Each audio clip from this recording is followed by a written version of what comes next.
Hello दोस्तों, आप सभी का स्वागत है अपने ही चैनल जी के माध्यका पर। दोस्तों, आज के इस वीडियो में बिहार शिक्षक भर्ती 2023 के लिए प्लेटफॉर्म बुक वॉल्यूम 1 से टेस्ट सीरीज 5 देखेंगे। तो वीडियो को अंत तक जरूर देखिएगा और चैनल पर नए हैं तो चैनल को सब्सक्राइब जरूर कर लीजिएगा। तो चलिए आज का वीडियो शुरू करते हैं। तो दोस्तों, पहला प्रश्न है, किसी कोशिका में मौजूद सबसे बड़ा कोशिकांग कौन सा है? तो दोस्तों, सबसे बड़ा कोशिकांग कौन सा है? तो नाभिक अनिकेंद्रक है। ठीक है, तो इसका सही आंसर ऑप्शन बी हो जाएगा। अब दोस्तों, बात कर लेते हैं कि माइटोकॉन्ड्रिया को क्या कहा जाता है। तो माइटोकॉन्ड्रिया को दोस्तों कोशिका का शक्ति केंद्र कहा जाता है। गोल्जी काय को दोस्तों कोशिका के अणु का यातायात प्रबंधक कहा जाता है। ठीक है, तो सभी को ध्यान रखिएगा। अगला प्रश्न है, अम्लीय विलयन में फिनोल्फथलीन का रंग कैसा होता है? तो कैसा रंग होता है? तो दोस्तों रंगहीन होता है। तो इसका सही आंसर ऑप्शन ए हो जाएगा। अगला प्रश्न है कि बच्चे का लिंग जो है किससे निर्धारित होता है? तो दोस्तों बच्चे का लिंग जो है पिता के गुणसूत्र से निर्धारित होता है। तो इसका सही आंसर ऑप्शन ए हो जाएगा। अब दोस्तों बात कर लेते हैं कि मनुष्य में जो है गुणसूत्रों की संख्या कितनी होती है? तो 23 जोड़ी होती है। ठीक है, 23 जोड़ी यानी टोटल कितनी होती है? 46 होती है। ठीक है, अब दोस्तों अगला प्रश्न है कि वायवीय श्वसन क्या है? तो वायवीय श्वसन क्या है? तो दोस्तों ऑक्सीजन की उपस्थिति में श्वसन जो है वायवीय श्वसन है। ठीक है, इसका सही आंसर ऑप्शन बी हो जाएगा। अगला प्रश्न देखते हैं, क्वेश्चन अवतल लेंस के मुख्य फोकस पर मिलती हुई प्रतीत होने वाली प्रकाश किरण अपवर्तन के बाद कहां से निकलेगी? तो कहां से निकलेगी? तो दोस्तों मुख्य अक्ष के समांतर से निकलेगी। ठीक है, तो इसका सही आंसर ऑप्शन सी हो जाएगा। अगला प्रश्न, निमोनिया किसकी सूजन के कारण होता है? तो दोस्तों निमोनिया जो है किसके सूजन के कारण होता है? तो फेफड़ा के सूजन के कारण होता है। ठीक है, तो इसका सही आंसर ऑप्शन डी हो जाएगा। अगला प्रश्न है कि सभी अम्ल धातुओं के साथ अभिक्रिया करके कौन सा गैस उत्पन्न करता है? तो दोस्तों सभी अम्ल जो है धातुओं के साथ अभिक्रिया करके जो है कौन सा गैस उत्पन्न करता है? तो हाइड्रोजन गैस उत्पन्न करता है। ठीक है, तो इसका सही आंसर ऑप्शन ए हो जाएगा। अगला प्रश्न, निम्नलिखित में से किस रक्त समूह को सार्वभौमिक दाता के रूप में जाना जाता है? तो सार्वभौमिक दाता के रूप में जो है किस रक्त समूह को जाना जाता है? तो रक्त समूह ओ। ठीक है, ओ माइनस। ठीक है, तो इसका सही आंसर ऑप्शन डी हो जाएगा। ए बी माइनस दोस्तों सर्वग्राही के रूप में जाना जाता है। ठीक है, अगला प्रश्न देखते हैं, क्वेश्चन है, किसी परमाणु के नाभिक में मौजूद प्रोटॉन और न्यूट्रॉन की कुल संख्या को किसके रूप में जाना जाता है? तो दोस्तों प्रोटॉन संख्या प्लस न्यूट्रॉन की संख्या बराबर होता है द्रव्यमान की संख्या। ठीक है, द्रव्यमान की संख्या। तो इसका सही आंसर ऑप्शन सी हो जाएगा।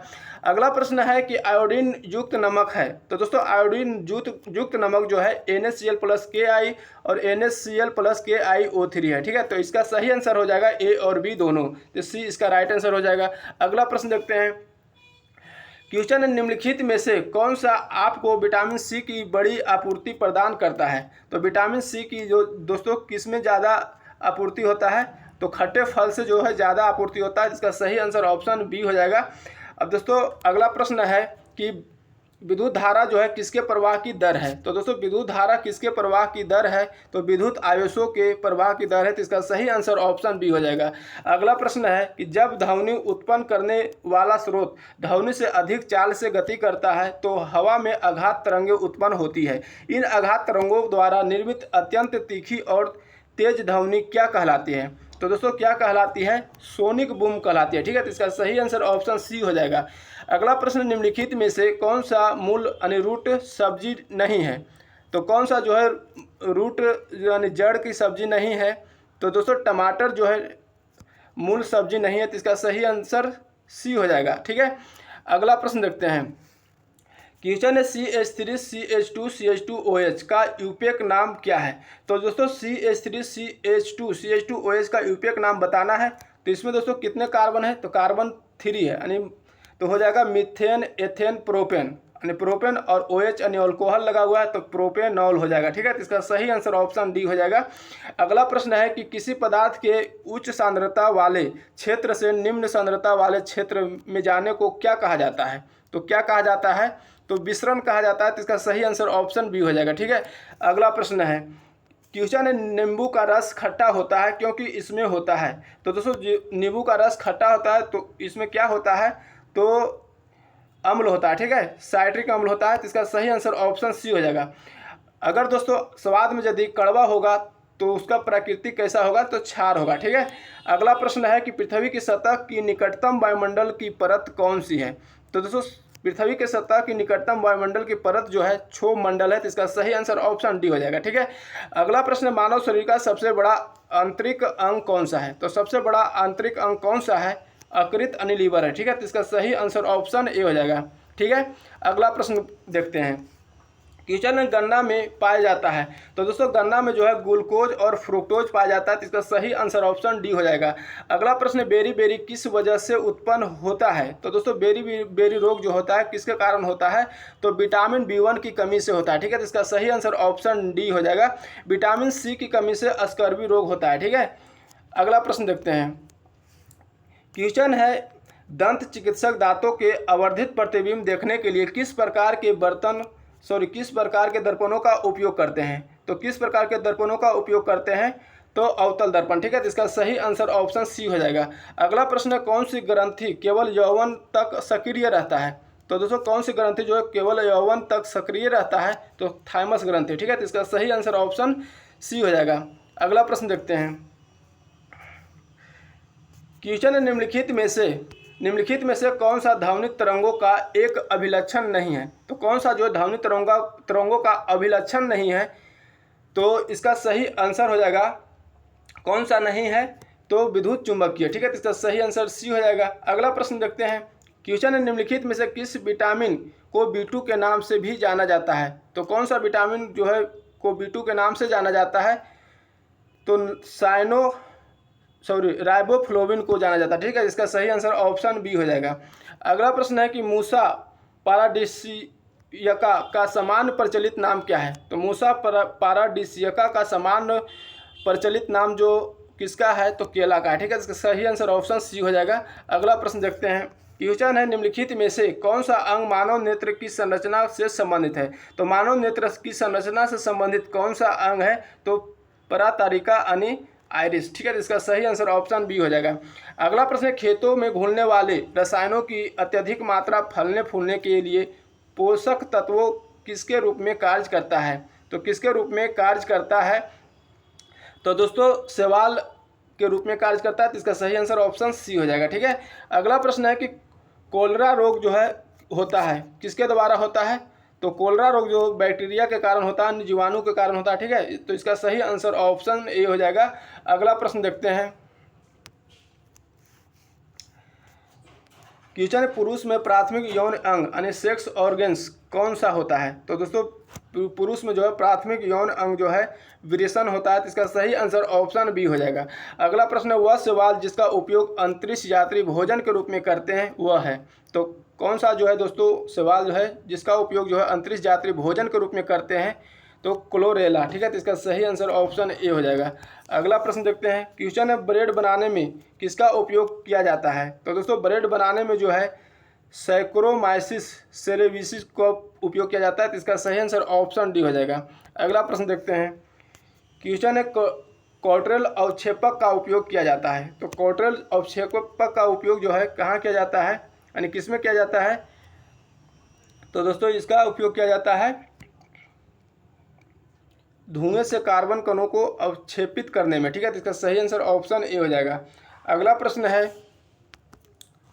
कि जल के पोषक समृद्धि द्वारा झील का प्राकृतिक काल प्रभावन जो है दर्शाने की क्रिया को क्या कहते हैं?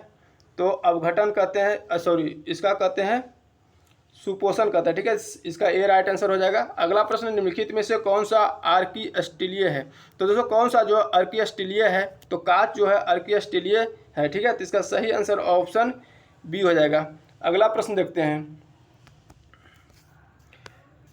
क्वेश्चन है, कणों के बीच आकर्षण बलों के बढ़ते क्रम में निम्नलिखित पदार्थों का व्यवस्थित करें।